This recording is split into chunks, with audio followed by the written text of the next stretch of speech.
Okay, so show you this shot here.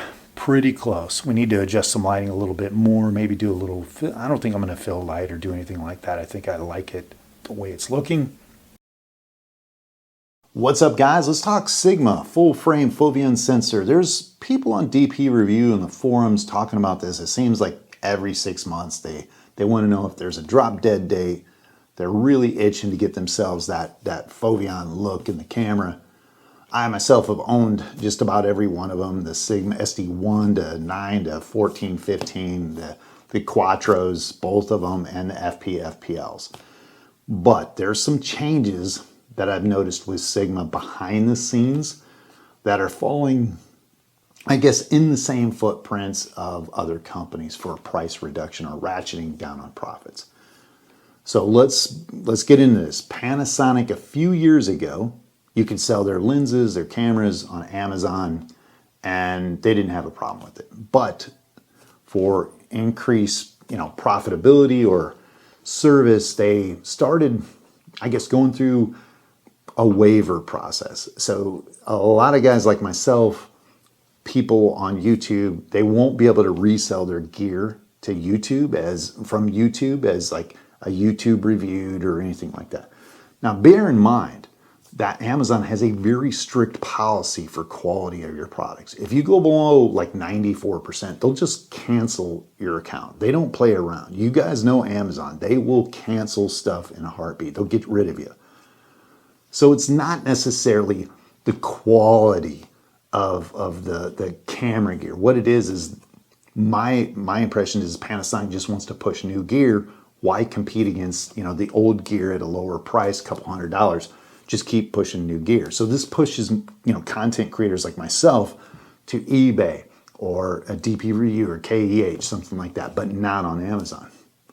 The thing is, about 6 months ago, I got a long letter from Sigma essentially saying the same thing. Stop doing this, don't do it. And I had no idea. Usually it's controlled through Amazon. They'll just block you if you're not a verified seller for that product. You can't list it.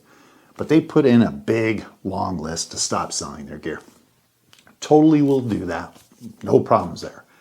But at the same time, I owned the FP and FPL. In fact, I put out a couple videos, one of light painting a flower and showing you how to do it on the FP, FPL. I've had Sigma cameras, the Quattro, of doing statue photography, studio photography, and then a rabbit video with the FPL wildlife photography. And I had some questions because I was going to do a review on the Sigma FP and FPL.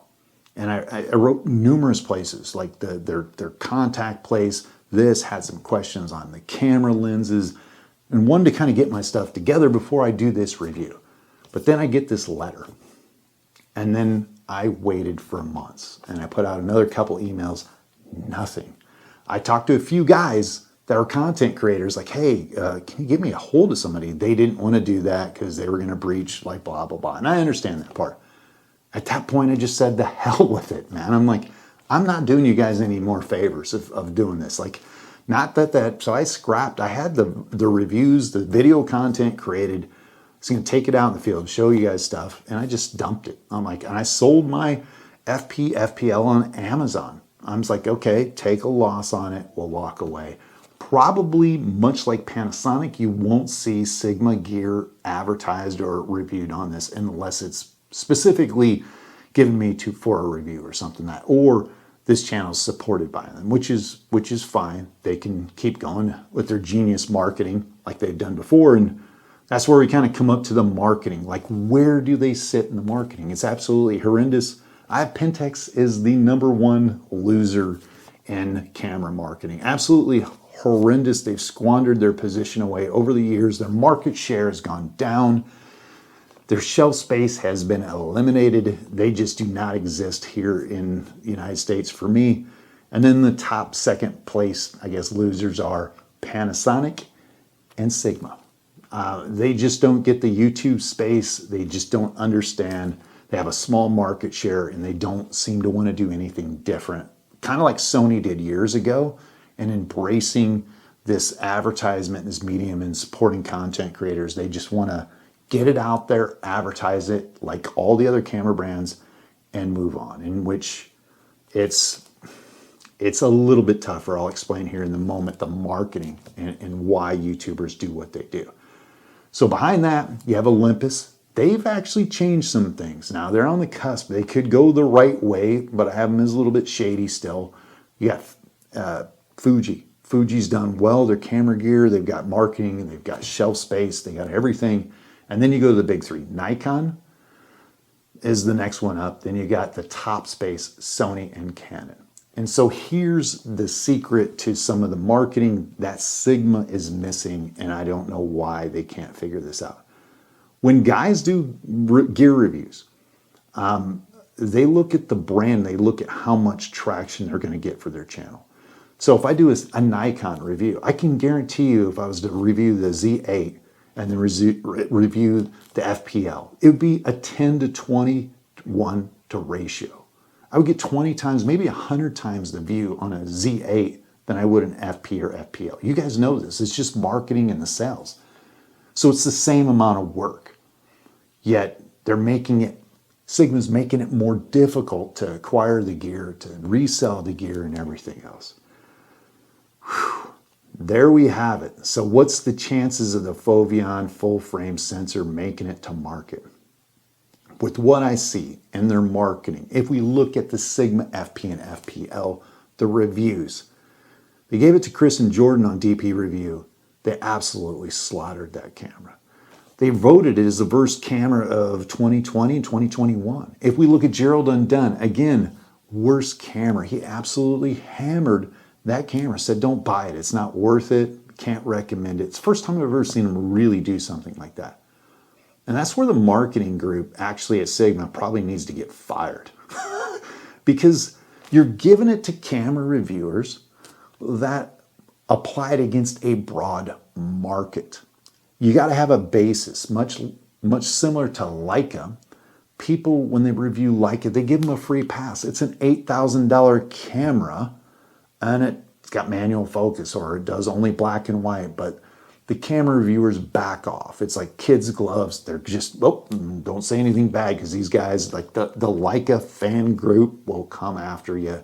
And they understand it's a different camera. But when you release Sigma, it gets grouped into the rest of them. Even if it's Foveon sensor, they just absolutely slaughter it. And if the reviews do seem kind of positive, it's like, oh, it's a cool camera. I might buy one if I happen to win the lottery. And then they just send it back.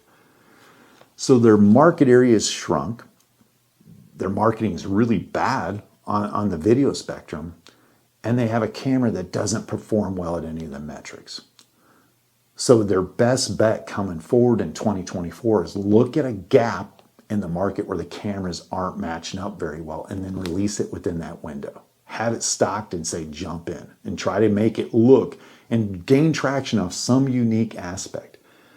The other aspect, which I would suggest, is the fact they embrace small YouTubers. Get them to show the gear, the artists. That's where the DP Review forums, that's the thing that these guys brag up. That's it's the enthusiasm that they get behind, and they'll market for you. You get the small channels that, you supply them some gear, they help you out. You do wildlife videos, your studio photography videos, you show people how to use the camera. But that takes effort on Sigma's end. Effort I just don't think they want to do. So the probability, I'm a stats guy as well, I see limited upside for this camera. They might make a small profit. I see huge risk.